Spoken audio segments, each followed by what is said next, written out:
Have you ever believed something about your job that held you back for years without even realizing it was happening? Well, I have, trust me, and honestly, so has almost every church media leader I've ever worked with. We call these limiting beliefs, and these are the things that we tell ourselves about our role, our team, our pastor, our future that sound like they might be true, but they're actually keeping us stuck. So today we're going to name them. We're going to give you a different way to see things before you walk into work tomorrow. Before we get started, stay with me through the entire episode because I have something I want to give you at the end. So let's get into it.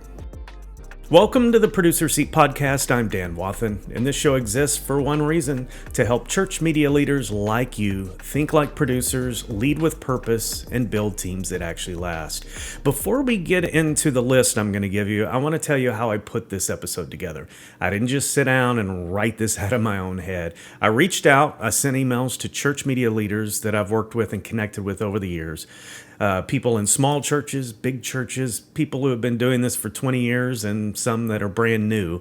And I also posted this on social media, and I asked everybody one simple question: what's a belief about your role that has held you back, even if part of you suspected it wasn't completely true? And I got a lot of responses, and here's what hit me. Everybody had a limiting belief, but the same ones kept popping up over and over with everybody. So that tells me something. These beliefs aren't rare. They're everywhere. We just don't talk about them. So today we're going to talk about them, and at least one of these is probably going to feel like it was written for you. So let me start with the one most people keep to themselves. This job is just temporary. I'll stay here 2 or 3 years, I'll build my resume, and then I'll move on to a real job, Hollywood, production company, or even start your own business. I know this belief personally. I mean, early in my career, I took a church media job because I needed the work and I needed the experience. I mean, my plan was simple: hunker down, get through it, and then move on. And here's what it actually looked like. I wasn't fully present. I was doing the job. I'd show up on Sundays, but I wasn't all in. And whenever things get hard, which they always do, that belief became my way through. If I can just get through this until I find something better. But what it was actually doing was keeping me from really going all in, because you can't build something lasting with one foot already out the door.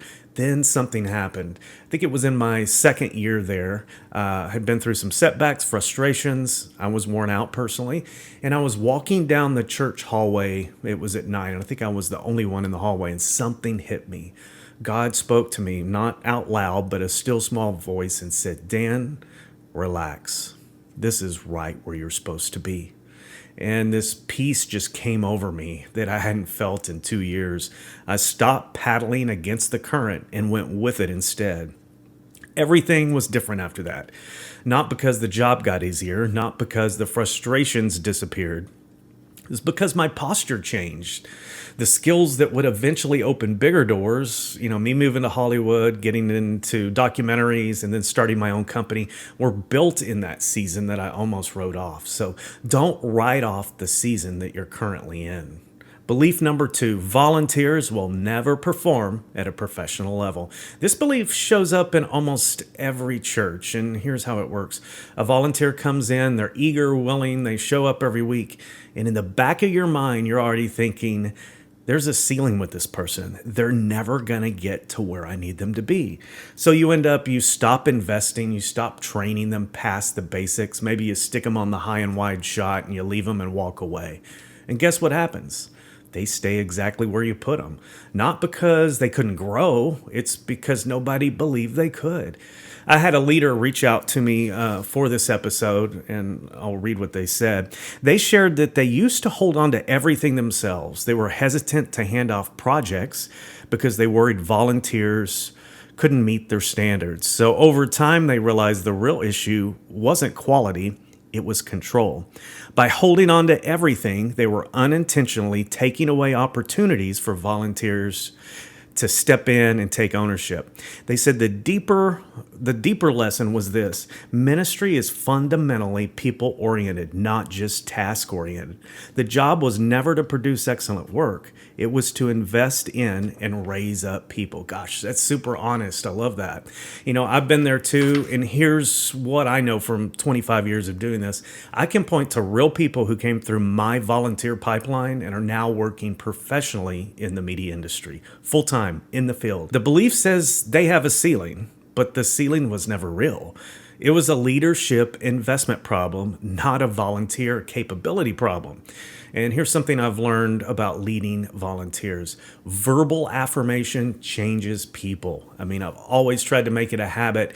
If I see someone do something great or just see a quality in them, I'll let them know verbally before they maybe even see it themselves, because I know what that feels like when someone does that for me. It literally can make your day, your month, or even change your life. Now, not every volunteer is going to run centerline. Some people are naturally gifted. They can handle anything you throw at them. Others will always be on the wide shot, that wide camera angle, but that's completely fine. Both have a place on your team. I've also watched churches spend real money on paid camera ops, and they still struggle with quality because paying someone doesn't fix a culture problem. The churches that are volunteer based from the start, I've found, are often better at developing people because they never stop believing in what a volunteer could become. Another leader responded on a LinkedIn post I put up. They said they've struggled with the belief that professional megachurch quality media is needed to make the Word of God attractive. That belief and the volunteer belief pretty much come from the same place. Both are saying that what we have isn't enough. We need to be more like somebody else before what we do will actually matter. Let me tell you something. God's Word does not need your production value to be powerful. It's been changing lives long before haze machines and jibs were in your building. In fact, I did a full episode on this topic. I think it's called Be Unique. You don't have to copy the big church. If you haven't watched it, go back and watch it after this one. It goes deep on exactly this belief and why chasing another church's look is one of the most expensive mistakes a media team can make. Hey, don't forget to stay through the end of this episode because I created something that I think is really going to help you, and I want to give it to you. Belief number 3, nobody understands what I actually do. This one doesn't always show up as a complaint. It shows up as a media director who kind of stops explaining themselves. They stop advocating for their team and stop inviting people in. I know for me personally, it wasn't that I felt unseen. I felt more isolated, you could say. I was the only media professional on staff at the time, so every conversation put me in the same spot. Someone would come to me and they had an idea. It was a great idea in their mind, and I would know immediately I couldn't pull it off. Now I have a choice. I say yes and kill my team trying to execute it, or I say no and be the person who shuts everything down. It's hard to do that constantly every week because nobody spoke my language. I was the only translator in the room, and translating gets exhausting when it never stops. Over time, I got better at this, and the change was actually pretty simple. Instead of saying that won't work, I started saying, you know what, that's a really interesting idea. And then I would actually think through it with them out loud right there in a conversation. Sometimes we could reshape their idea into something that took less time and maybe didn't need me at all, and it became their project entirely, their win. I had a staff member once who wanted a video for their particular ministry, and this was a smaller ministry in the church. Instead of saying no, I showed them how to shoot something simple on their iPhone. They made the video, and they were actually super proud of it, and I got 2 hours of my week back. So you don't have to be the bottleneck just because you're the expert. Help them build something, even if it's smaller than they imagined, even if it has nothing to do with you. That's how isolation becomes collaboration. Belief number 4, nothing above me or around me will ever change. The staff dynamic will never change. My pastor doesn't care about my pain points. These two beliefs feel different on the surface, but they come from the same place. I have watched media directors completely shut down inside because they decided the environment was just too broken to fix. And some of them are right. Some environments are truly unhealthy. Some staff dynamics are broken in many ways. And sometimes you just can't fix it. But I've also seen something else. Some people stayed in a hard environment because they genuinely felt God called them there, but their attitude had left the building already. So at some point, it's just time to move on. Staying's not always faithfulness. Sometimes staying and being miserable is just staying and being miserable. But here's the belief I really want to crack open. You get hired for a job, and let's say the salary comes in lower than you hoped, but they say, you know what, we'll see what we can do later in the year about getting you a little bit more money. And you hold on to that. Or maybe they hint that, hey, we're going to get you new equipment, a new studio build, a bigger budget next year. And you start building your expectations on those conversations. And here's what I've learned the hard way, unfortunately. Anything that's not in writing when you start's most likely not going to happen. And you have to be okay with that before you walk in. Because if you start building your peace on promises that were never guaranteed, when they don't come through, the whole environment starts to fall apart. But the environment really wasn't broken. Your expectations were. So be okay with the way things are when you're hired. Don't set your hope on a dream that may never happen in that place. It doesn't mean you stop pushing for better. It doesn't mean you stop advocating for your team. It just means don't let what has not happened steal your peace today.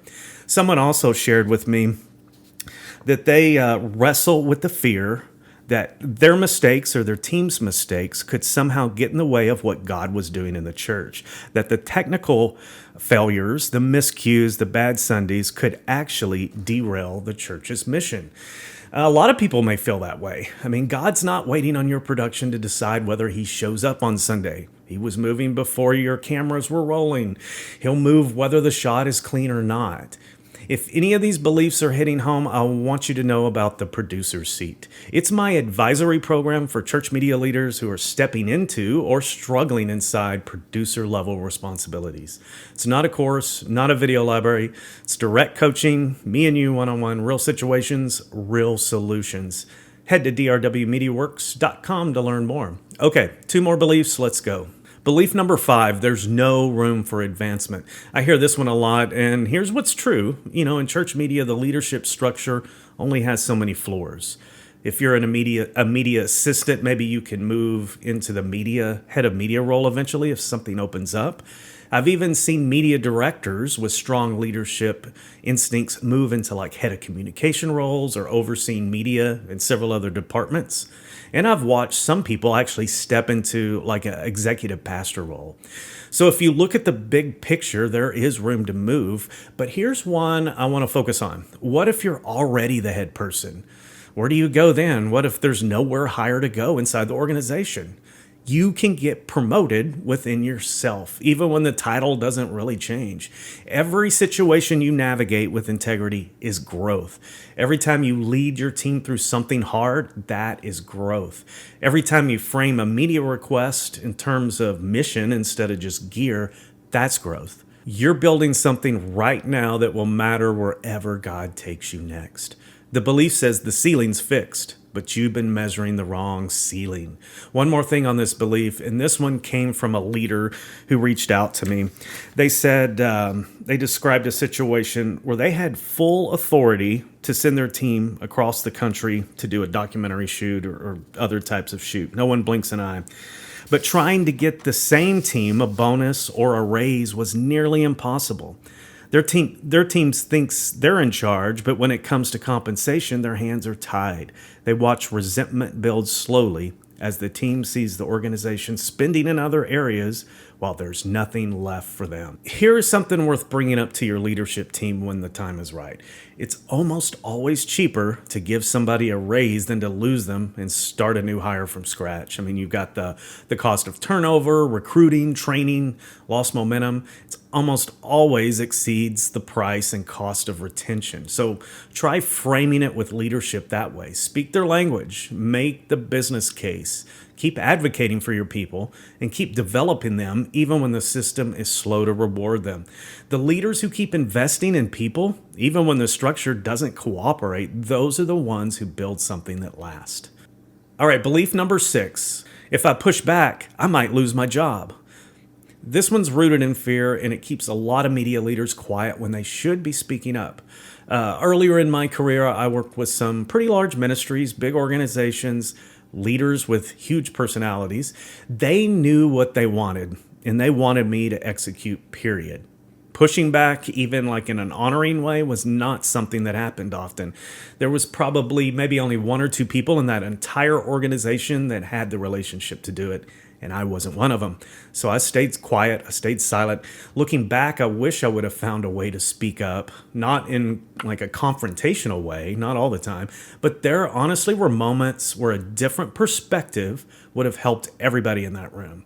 And here's what I've learned since then. The belief is not completely wrong. Pushing back without the right foundation does have a cost, but the belief gets the real problem wrong. The issue is not whether to push back, it's whether you've built the equity to do it. Get into an organization, learn the culture, build real relationships. You have to be the person who says yes, who finds solutions, who supports the vision without making every conversation a battle. And then when the moment comes where you need to offer something different, your pastor's going to hear you because you earned that moment. So pick your battles, and when you pick one, make it count. And if you're not the head person, let's say maybe you're an editor or an assistant in the department, the same principle applies to your relationship with the media director above you. Build equity first. Learn when and how to bring a different perspective in a way that makes people think rather than making anyone feel challenged. I had another leader reach out who said that earlier in their career, they held back from fully owning projects. They were hesitant to contribute ideas. They were sticking only to what they were told out of fear of stepping on toes. Over time, they learned that great work comes from fully committing to whatever role you're in and doing it in a way that complements the people above you. They said roles in church media are often blended and loosely defined. Super true. And part of growing was learning where they could define those blended roles and work collaboratively instead of waiting for permission. This is the belief underneath the fear. Not just I might lose my standing, but I don't have the right to take ownership. You do. Whatever role you're in, own it completely. Do it with excellence. Complement the people above you. That's how you build equity, and that makes your voice matter. Okay, so let's land this. 6 beliefs we covered today. Number 1, the job is just a stepping stone. Number 2, volunteers will never perform at a professional level. Number 3, nobody understands what I actually do. Number 4, nothing above me or below me will ever change.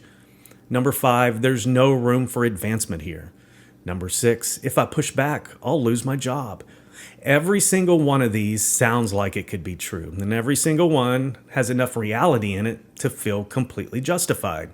And every single one is costing you something. It could be your calling, your team, growth, the impact you were put in this seat to have. And here's your action step for this week. I want you to write down the belief that hit you hardest today. Just pick one, and then underneath it, write this question. What would be different if this belief was not running in the background? Not what would be perfect, not some dream version of your job, just what would be different. Because the moment you can see it, you can start moving towards it. The belief is not the truth. It's just a story you've been telling yourself for a while. And today, you can start telling yourself a different one. And if you made it this far, I promised you something at the start. I put together something for this episode I call the Belief Breaker. And this is, it's a card, or you can print it out however you want. Carry it with you, put it in your Bible, your notebook, your bag, wherever you'll actually see it. And so when days hit you, when beliefs start creeping back in, these negative ones, there's 12 total on here. It's twice as many as we covered on this episode. Each one has a short reframe to help you push back when lies show up. It's free. Link is in the description, or head over to drwmediaworks.com/belief to grab it. Thanks for being in the producer seat with me today. You're doing harder work than most people know. See you next time.